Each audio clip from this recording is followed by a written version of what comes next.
Alors, bonjour Ginette Kolinka, bienvenue chez Filigrane, merci d'avoir fait le déplacement pour votre ouvrage qui passe là maintenant à l'écran. Alors Ginette, je pose des questions simples, mais on commence par la question bateau. Quelle est votre actualité ?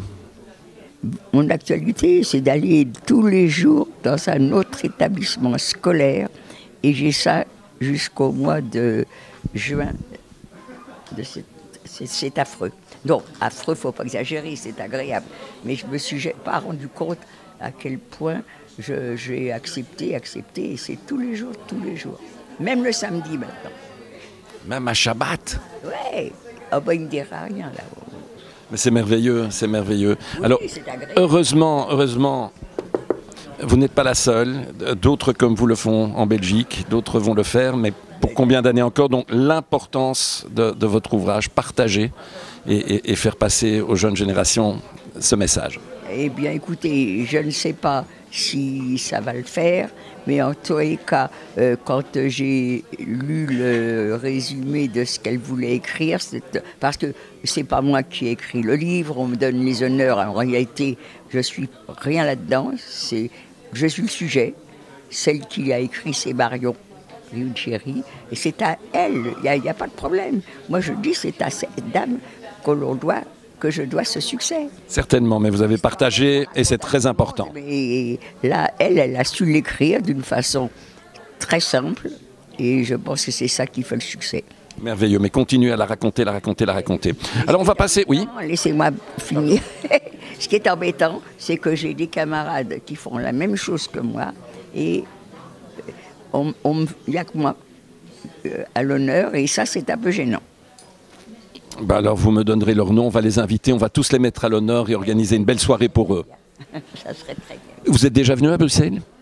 Ah non, j'ai visité avec un voyage organisé, on s'était arrêté à Bruxelles, mais juste pour prendre sur la place. La Grande Place. La Grande Place, voilà. Ben voilà, c'était ma question. Si vous connaissiez quelque chose à Bruxelles, ben voilà, vous connaissez la Grande Place et les chocolats. Les chocolats. Et vous avez une préférence pour les chocolats ? Je suis assez gourmande pour aimer tout. Ginette, quelle est votre lecture du moment ? Je ne lis que des livres sur la déportation parce que ça m'intéresse pour savoir si ce que je dis, est-ce que c'est vrai, est-ce que avec les souvenirs j'ai déformé. Et je suis contente quand je retrouve des personnes qui disent ce que j'ai dit. Et quand vous dites que des livres, c'est donc uniquement des récits, pas des romans ? Ah non, oh ça m'arrive, non, il faut reconnaître que je n'ai pas de préférence, je lis. Vous dire qu'il me reste quelque chose des livres, non. Ok. Alors, il faut faire jouer la mémoire. Est-ce que vous avez un premier souvenir de lecture ? Ah non, pas du tout. Pas du tout. Et peut-être que ce sera la même réponse. Est-ce que parfois, quand vous êtes invité, vous offrez des livres ? Et si oui, qu'est-ce que vous offrez comme livre ? Non, je n'offre jamais des livres parce que je trouve que c'est tout à fait personnel. D'ailleurs, tous les cadeaux, je suis très très embarrassée à faire des cadeaux à quelqu'un parce que je connais moi mes réactions. Quelquefois, on me fait des cadeaux et puis je fais des grands merci alors que, oh là là. Voilà, une petite indiscrétion. Quel est votre plat préféré ? J'en ai pas, je suis gourmande, j'aime tout. Le sucré, le salé, j'en ai pas de plat préféré. Je suis très très gourmande de tout. Ça se voit d'ailleurs, hein. Et si vous profitez, vous partez encore en vacances ? Ah ben naturellement. Quel est votre lieu de prédilection ? Ah ben pour l'instant, c'est Belle-Île. Belle-Île-en-Mer. En mer. D'accord. Et un endroit peut-être au monde que vous n'avez jamais visité, que vous aimeriez visiter ? Non, je sais, il n'y a rien. Moi, j'ai pas d'ambition. J'ai jamais dit, ah, j'aimerais bien. Si, il y avait quelque chose que j'avais toujours, pour moi, c'était extraordinaire, c'était une croisière.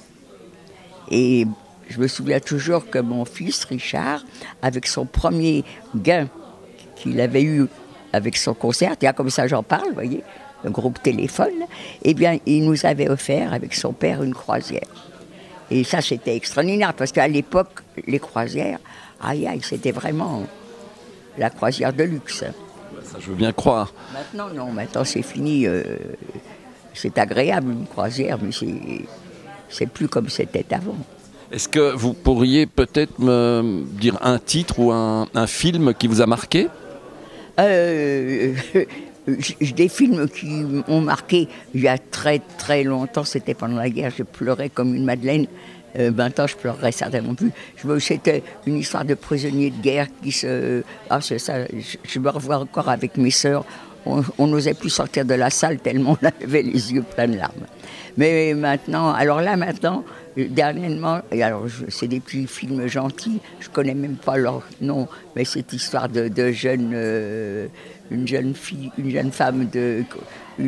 de joie, l'histoire d'un industriel qui a besoin d'une compagne et il prend une femme de petite vertu. Et alors c'est ce film-là, je crois que je l'aurais vu 7-8 fois, à chaque fois c'est... Le même effet.